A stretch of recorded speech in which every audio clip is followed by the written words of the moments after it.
While it's true that this is still in the experimental phase and there are some limitations as we saw in the previous video, this is still very, very functional.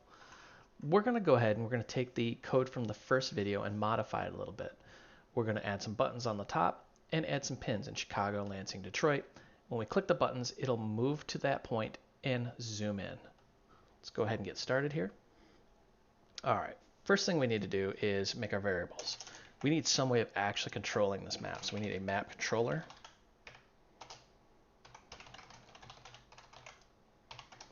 Along with a, you guessed it, a map of actual coordinates.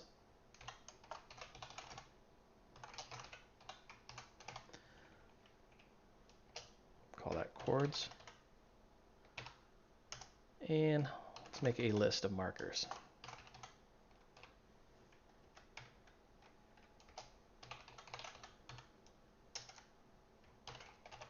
Going to have to initialize our state.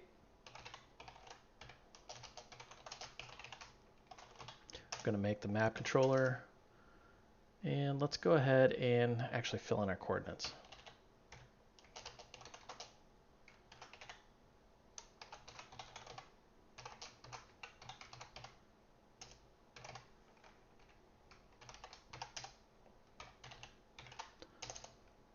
We're going to add some coordinates in here. We're going to put if absent, and let's add Chicago first. So there's Chicago, and let's get rid of this right here. I always wish they had a different syntax for this. It always kind of throws me off. All right, so we're going to add our lat long, and because I don't have latitude and longitude coordinates memorized, we're just going to copy and paste that. Let's grab that.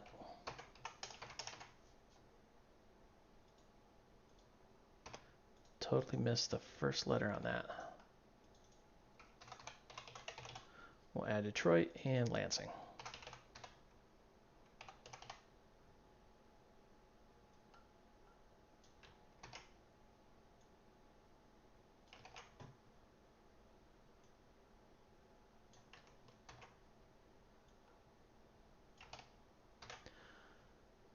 Okay, so we've got our controller, our coordinates. Now we need our markers.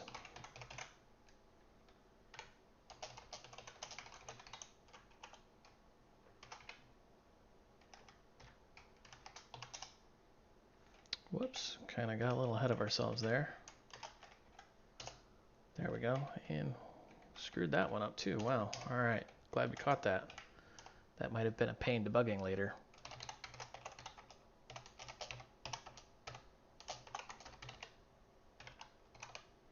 So this is why you put things into a list. I get a lot of emails saying, hey, why do you do things in lists instead of just typing them in? And this is why, if we wanted to actually add things into the future, we just add them into this list rather than having to hard code and recompile it. I know that these are hard coded in, but because they're part of a map, we can actually just add to them in the future if we really, really felt like it. So we're going to add to our markers here.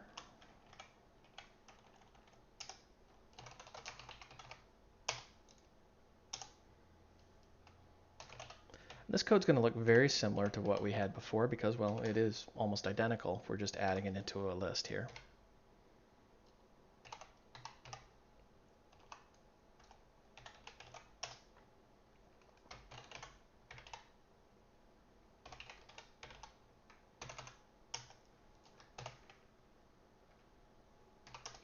And of course we need our builder.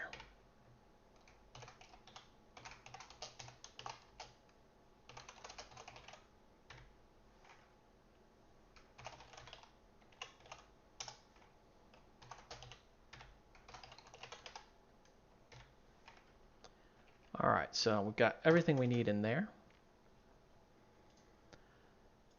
Now, what we need is a method of actually, whoops, hit the wrong button, method of actually moving the map around. So we're going to say show chord. And in here, we're going to use the map controller.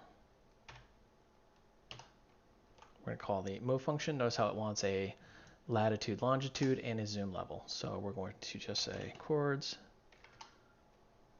values dot element at and whatever the index is, and let's set the default zoom to, why not 10?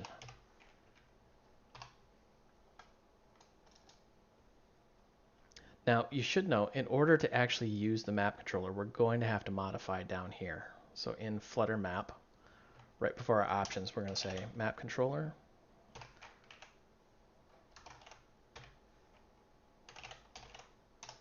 And we'll just add that in. If you don't, you're going to get a null exemption. It's just going to say object doesn't exist, and you're going to go crazy trying to figure out why it doesn't exist. So let's go ahead and make our buttons now.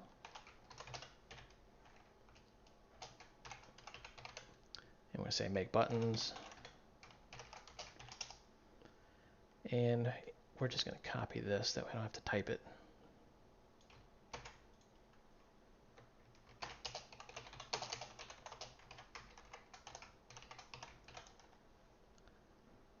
Once we've got our list, we're going to say for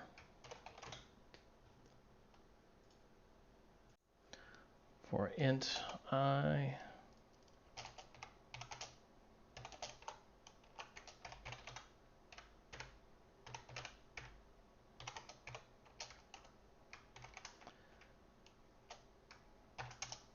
and we're just going to make some buttons here.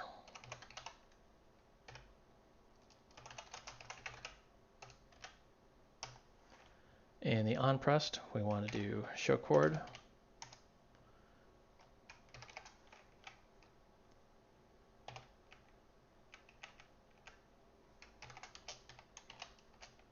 There we go.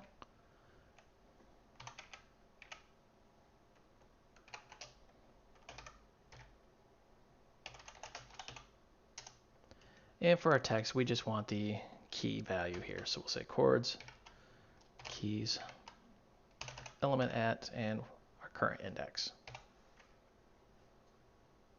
So it should be pretty self-explanatory what's going on there, but if not, really all we're doing is we're going over our coordinates, which are up here, Chicago, Detroit, Lansing, and we're adding a raised button into a list of widgets. And the onPressed of each button is going to coordinate with the different coordinate, Chicago, Detroit, Lansing, and we're going to actually just display that text.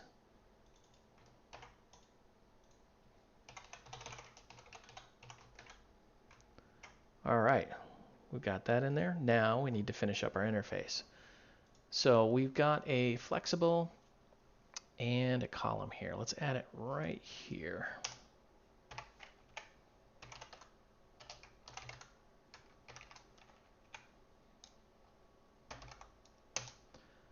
Now for the children, instead of this list of widgets here, what we're going to do is we're going to say make buttons.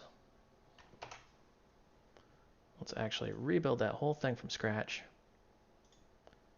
Now we have 3 beautiful buttons. Oh, we don't have our markers in there. Let's go ahead and add those in.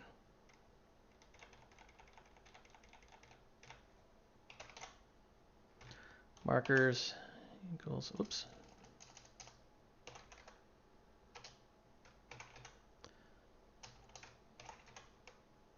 We want marker layer options. There we go. That way we can actually see the points on the map that we're going to go to. And let's just reload that whole app just to make sure everything's working. All right, now we've got Chicago, Lansing, Detroit. So let's zoom to Chicago. We can zoom to Detroit. And we can zoom to Lansing.